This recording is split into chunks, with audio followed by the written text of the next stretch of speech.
John chapter 12. 6 days before the Passover, Jesus came to Bethany, where Lazarus lived, whom Jesus had raised from the dead. Here a dinner was given in Jesus' honor. Martha served, while Lazarus was among those reclining at the table with him. Then Mary took about 1/2 liter of pure nard, an expensive perfume. She poured it on Jesus' feet and wiped his feet with her hair, and the house was filled with the fragrance of the perfume. But one of his disciples, Judas Iscariot, who was later to betray him, objected. "Why wasn't this perfume sold and the money given to the poor? It was worth a year's wages." He did not say this because he cared about the poor, but because he was a thief. As keeper of the money bag, he used to help himself to what was put into it. "Leave her alone," Jesus replied. "It was intended that she should save this perfume for the day of my burial. You will always have the poor among you, but you will not always have me." Meanwhile, a large crowd of Jews found out that Jesus was there and came not only because of him, but also to see Lazarus, whom he had raised from the dead. So the chief priests made plans to kill Lazarus as well, for on account of him, many of the Jews were going over to Jesus and believing in him. The next day, the great crowd that had come for the festival heard that Jesus was on his way to Jerusalem. They took palm branches and went out to meet him, shouting, "Hosanna! Blessed is he who comes in the name of the Lord! Blessed is the King of Israel!" Jesus found a young donkey and sat upon it, as it is written, "Do not be afraid, daughter Zion. See, your king is coming, seated on a donkey's colt." At first, his disciples did not understand all this. Only after Jesus was glorified did they realize that these things had been written about him, and that these things had been done to him. Now the crowd that was with him, when he called Lazarus from the tomb and raised him from the dead, continued to spread the word. Many people, because they had heard that he had performed this sign, went out to meet him. So the Pharisees said to one another, "See, this is getting us nowhere. Look how the whole world has gone after him." Now there were some Greeks among those who went up to worship at the festival. They came to Philip, who was from Bethsaida in Galilee, with a request. "Sir," they said, "we would like to see Jesus." Philip went to tell Andrew. Andrew and Philip in turn told Jesus. Jesus replied, "The hour has come for the Son of Man to be glorified.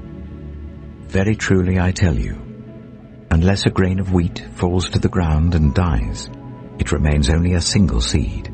But if it dies, it produces many seeds. Anyone who loves their life will lose it, while anyone who hates their life in this world will keep it for eternal life. Whoever serves me must follow me, and where I am, my servant also will be. My Father will honor the one who serves me. Now my soul is troubled, and what shall I say? Father, save me from this hour? No. It was for this very reason I came to this hour. Father, glorify your name." Then a voice came from heaven. "I have glorified it, and will glorify it again." The crowd that was there and heard it said it had thundered. Others said an angel had spoken to him. Jesus said, "This voice was for your benefit, not mine. Now is the time for judgment on this world. Now the prince of this world will be driven out.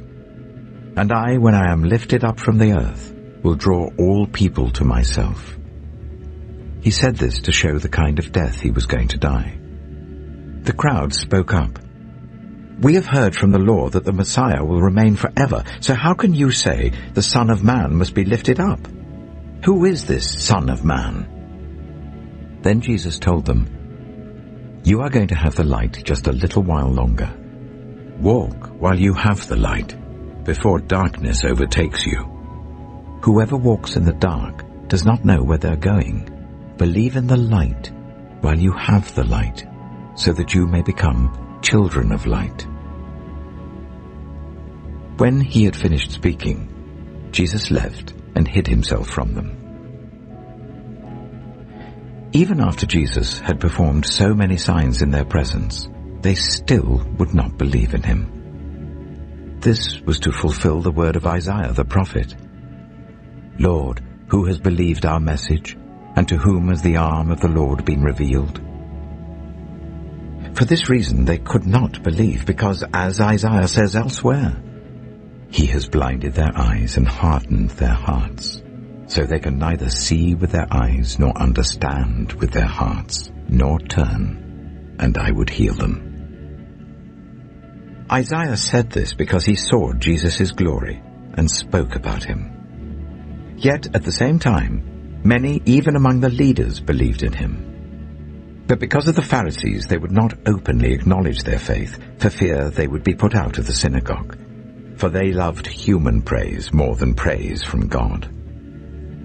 Then Jesus cried out, "Whoever believes in me does not believe in me only, but in the one who sent me. The one who looks at me is seeing the one who sent me.